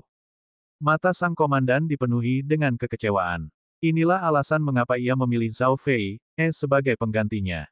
Dari 8 jenderal, hanya Zhao Fei, yang bisa berdiri teguh di sisinya. Kalian semua punya kesulitan masing-masing, aku tidak akan memaksa kalian. Panglima tertinggi berkata perlahan, namun, jika kalian tidak berdiri di pihakku hari ini, jangan pilih klan Yu di masa depan. Aku tidak mampu menyinggung klan Yu dan aku tidak bisa mentolerir pengkhianatan mereka. Suara Panglima tertinggi begitu keras sehingga hati Murong Luan bergetar. Ini adalah ancaman yang nyata. Kami tidak berani, kata Murong Luan dan yang lainnya satu demi satu. Mereka hanya akan memilih bersikap netral dan tidak berpihak pada pihak manapun. Xia Qingchen menatap dingin dari samping dan dapat melihat dengan jelas bahwa para jenderal di hadapannya semuanya dipromosikan oleh Panglima tertinggi. Mereka dapat dikatakan sebagai ajudan terpercaya Panglima tertinggi. Namun, menghadapi keluarga Yu, mereka tidak mau mengikuti komandan mereka. Dari sini, orang bisa melihat betapa mengerikannya keluarga Yu. Dia menatap sang komandan dengan rambut putih di pelipisnya. Komandan itu sudah berusia senja dan akan segera turun tahta. Dia ingin menggunakan upaya terakhirnya untuk membersihkan kekotoran pasukan penjaga kota, tetapi dia mendapati bahwa dia berjuang sendirian dan hanya memiliki sedikit bala bantuan. Hanya dia yang tahu betapa tidak berdaya dan sedihnya dia. Dia menegakkan tubuhnya dan melangkah maju, pelayanmu yang rendah hati adalah Xia Qingchen. Aku bersedia melakukan bagianku untukmu, komandan. Panglima tertinggi menatapnya, jejak kelegaan terpancar di mata tuanya, dan dia memperlihatkan senyum sedih. Aku tidak salah menilaimu. Dia melambaikan tangannya. Zhao Fei dan Xia Qingchen, tetaplah di belakang. Yuren, kalian boleh pergi. Murong Luan dan para jenderal lainnya berdiri dengan tidak senang. Jelaslah bahwa sang komandan memiliki sesuatu yang lebih penting untuk diumumkan, tetapi mereka berenam telah dikecualikan. Itu karena mereka tidak lagi mendapatkan kepercayaan dari komandan. Penghalang tak kasat mata itu membuat mereka merasa tidak nyaman, tetapi ini adalah pilihan mereka sendiri, bukan? Ketika hanya Zhao Fei, dan Xia Qingchen yang tersisa, Panglima tertinggi menyerahkan surat itu kepada mereka untuk dibaca. Setelah membacanya, mata Phoenix milik Zhao Fei, menyala dengan amarah. Apakah Dewan Pengawas mencoba mendinginkan hati para prajurit dunia dan menghasut mereka untuk memberontak? Keluarga Li telah setia turun-temurun, dan seluruh keluarga telah mengorbankan banyak nyawa di masa lalu, yang mengakibatkan kemunduran keluarga. Jenderal yang begitu terkenal dan setia kepada negara telah meraih kemenangan di wilayah yang sejuk, tetapi dia malah berakhir seperti ini. Setelah hari ini, siapa yang bersedia setia kepada Liang Jing? Mata Xia Qingchen menyipit saat dia bergumam, kita tidak akan bisa bertemu lagi di pesta perayaan. Di tepi sungai, Li Linlin tengah berbincang dan tertawa, berkata bahwa mereka akan bertemu lagi di pesta perayaan Xia Qingchen. Siapa yang mengira bahwa itu akan menjadi perpisahan yang abadi? Tidak ada waktu untuk disia-siakan, aku akan segera pergi ke istana militer untuk menemui kepala istana. Kalian berdua, kata komandan, lindungi diri kalian dan jangan biarkan orang-orang dari aula inspeksi menemukan celah. Satu-satunya orang yang bisa menyelamatkan Li Lin saat ini mungkin adalah kepala istana. Katanya mungkin karena dia tidak yakin. Karena wakil ketua istana sedang bertugas di aula pengawasan, ketua istana tidak punya waktu untuk ikut campur. Jika kepala istana menengahi, wakil kepala istana akan memberinya muka jika ia bersedia. Oleh karena itu, dia tidak dapat memastikannya. Komandan, silakan pergi secepatnya. Kami akan berhati-hati. Xia Qingchen berbicara. Mereka berdua mengucapkan selamat tinggal dan kembali ke Northwest Legion. Dalam perjalanan, Zhao Fei, sengaja menjaga jarak dari Xia Qingchen, seolah-olah dia takut orang lain akan salah paham. Kamu seharusnya tidak menonjol sekarang. Zhao Fei berkata dengan ekspresi serius, keluarga Yu terlalu kuat. Kamu tidak bisa melawan mereka. Tidakkah kamu melihat bagaimana Li Linlin, seorang jenderal dan seluruh keluarga prajurit yang setia, berakhir seperti ini? Bahkan keluarga Zhao saya didukung oleh menara pendengar salju. Itulah sebabnya kami berani melawan mereka. Xia Qingchen berkata, aku tahu apa yang kulakukan. Kau tidak perlu khawatir. Aku tidak mengkhawatirkanmu, Zhao Fei segera mengklarifikasi. Tolong jangan salah paham. Sambil berbicara, dia melihat sekeliling dan berkata, karena beberapa alasan khusus, aku tidak bisa mendekatimu. Aku harap kamu bisa memaafkanku. Jaga dirimu baik-baik. Selamat tinggal. Beraninya dia melupakan peringatan dari wakil kepala menara pendengar salju. Pemilik menara pendengar salju sudah terlanjur menyukai ibu dan anak itu. Mereka tidak akan pernah dekat dengan pria lain. Sudut bibir Xia Qingchen berkedut. Seberapa dalam kesalahpahaman antara ibu dan anak ini? Tanyanya. Dia menggelengkan kepalanya dan kembali ke perkemahan Legiun Awan Berkabut. Begitu turun dari kuda, ia melihat Fan Yin dengan tidak sabar membimbing beberapa prajurit wanita dalam kultivasi mereka. Para prajurit wanita itu pemalu dan penakut, dan dari waktu ke waktu, mereka akan mengambil kesempatan untuk menggesek tubuh Fan Yin selama kultivasi mereka, menyebabkan Fan Yin mengerutkan kening. Ketika dia melihat Xia Qingchen berlari mendekat seolah-olah beban beratnya telah terbebas, dia berkata, Tuan Xia, Anda akhirnya kembali. Di kamp militer, dia dikelilingi oleh sekelompok tentara wanita dan merinding di sekujur tubuhnya. Fan Yin, pergi dan lakukan sesuatu sekarang juga. Xia Qingchen mengeluarkan token pribadinya. Tidak ada pola rumit di atasnya, hanya dua kata, Xia Qingchen, yang terukir di atasnya. Silakan bicara. Fan Yin tidak sabar untuk meninggalkan kelompok prajurit wanita ini. Xia Qingchen langsung menulis surat dan memberikannya kepada Fan Yin. Kirim ke rumah Ting Sui. Oh, tanpa berkata apa-apa, Fan Yin segera mengambil surat itu dan melangkah maju. Sebagai seseorang di wilayah Zongyun, dia tidak tahu apa yang diwakili oleh rumah Ting Sui di wilayah dingin itu. Setelah dia pergi, Xia Qingchen kembali ke tendanya sendiri. Namun, begitu dia masuk, seseorang membungkuk dan berkata, apoteker magang Yao Buhui memberi hormat kepada Grandmaster Xia. Xia Qingchen tercengang. Bukankah aku sudah memberitahumu untuk fokus berlatih mata roh surga? Yao Buhui berkata, berkat bimbingan Grandmaster Xia, saya telah bekerja keras untuk mengolah kurang dari mata roh surga lebih besar dari selama 2 bulan terakhir. Saya telah memperoleh sedikit, tetapi isi dari teknik ini terlalu dalam dan mendalam. Saya berada dalam dilema, jadi saya datang untuk meminta nasihat. Jadi seperti ini, Xia Qingchen mengulurkan tangannya dan membantunya berdiri. Mari kita duduk dan bicara. Yao Buhui berdiri dan menampakkan ekspresi tidak sabar. Tunjukkan apa yang baru saja kamu pelajari, Xia Qingchen berbicara dengan cara yang tidak cepat atau lambat. Baiklah, Yao Buhui berkata dengan tergesa-gesa. Ia menatap lurus ke depan, dan kekuatan alam bulan berkumpul di matanya dan mengalir dalam lintasan yang aneh. Lambat laun, warna emas samar muncul di matanya yang gelap. Namun, warna emas sangat tidak stabil, kadang-kadang muncul dan menghilang. Gambar roh ilusi yang melayang. Xia Qingchen mengangguk. Lumayan. Ini menunjukkan bahwa kamu telah berusaha keras dalam kultivasimu. Budidaya mata roh surga tidaklah mudah. Itu mengharuskan seseorang untuk terus-menerus menggunakan kekuatannya sendiri untuk mengukir rute sirkulasi kekuatan baru di mata. Proses itu diikuti oleh periode rasa sakit yang panjang. Setelah lama berkultivasi, kemungkinan besar seseorang tidak akan dapat tidur dan mengalami gangguan mental. Oleh karena itu, para kultivator sering berlatih sekali setiap 3 bulan, dan dalam waktu sekitar 3 tahun, mereka dapat mencapai tingkat pencerahan halusinasi. Yao Buhui baru menjalani 2 bulan. Orang bisa melihat betapa banyak penderitaan yang telah ia lalui dan betapa besar tekadnya. Setelah menerima penegasan dari Xia Qingchen, hati Yao Buhui berbunga-bunga karena gembira.